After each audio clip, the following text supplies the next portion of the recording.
দীঘার জগন্নাথ মন্দির নিয়ে তোলপাড় করছে, তবে আবার যোজনায় ঠিকমতো তালিকা হবে। আর যে গম দিতেন সেই গম দেওয়া বন্ধ হয়ে গেছে, পর্যন্ত করতে পারেনি।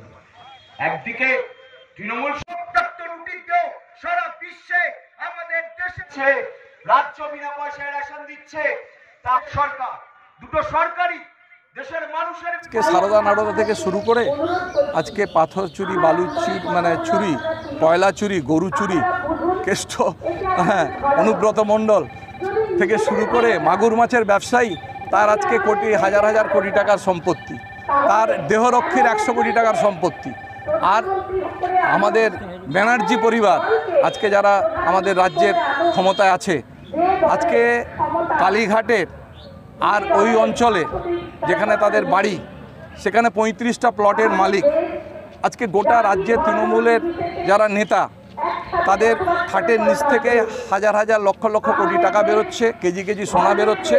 পার্থ চট্টোপাধ্যায় জেলে, আজকে জ্যোতিপ্রিয় মল্লিক জেলে, আজকে অনুব্রত মণ্ডল তিহার জেলে।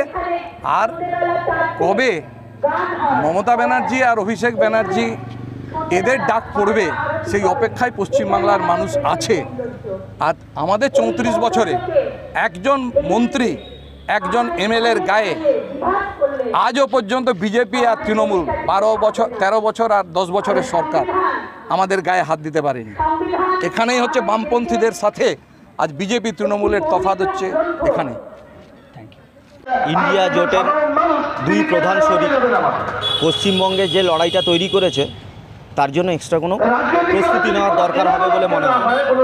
আমরা প্রচারে নেমে বুথে বুথে, অঞ্চলে অঞ্চলে, পাড়ায় পাড়ায়, গঞ্জে গঞ্জে যেটা দেখছি, মানুষের একটা প্রচণ্ড রকম সাপোর্ট। আসলে একটা কথায় আছে না, কিছুজনকে কিছুদিন বোকা বানানো যায়, সবজনকে সব দিন বোকা বানানো যায় না। কেন্দ্র সরকার এবং রাজ্য সরকারের দুজনের যে অবস্থান, মানুষ পরিষ্কার বুঝতে পারছে যে আমাদেরকে বোকা বানানো হচ্ছে। আজকে আমাদের কাঁথি লোকসভার ক্ষেত্রে বলুন, এখনও পর্যন্ত একজন তৃণমূলের সাংসদ, উনি প্রচার করছেন অন স্টেজ বিজেপির সাংসদের জন্য। এর থেকে বড় বোকা বানানোর প্রক্রিয়া আর কি হতে পারে? তাই আমরা চোর, চিটিংবাজ, দুর্নীতিবাজদের সাতকাহন আর গাইতে চাইছি না। আমরা উন্নয়নের কথাই মানুষকে বলছি, কারণ এই চোর, চিটিংবাজ, দুর্নীতিবাজ, দাঙ্গাবাজদের এই সাতকাহন শুনে শুনে মানুষের কান পচে গেছে, তারা সবাই জেনে গেছেন।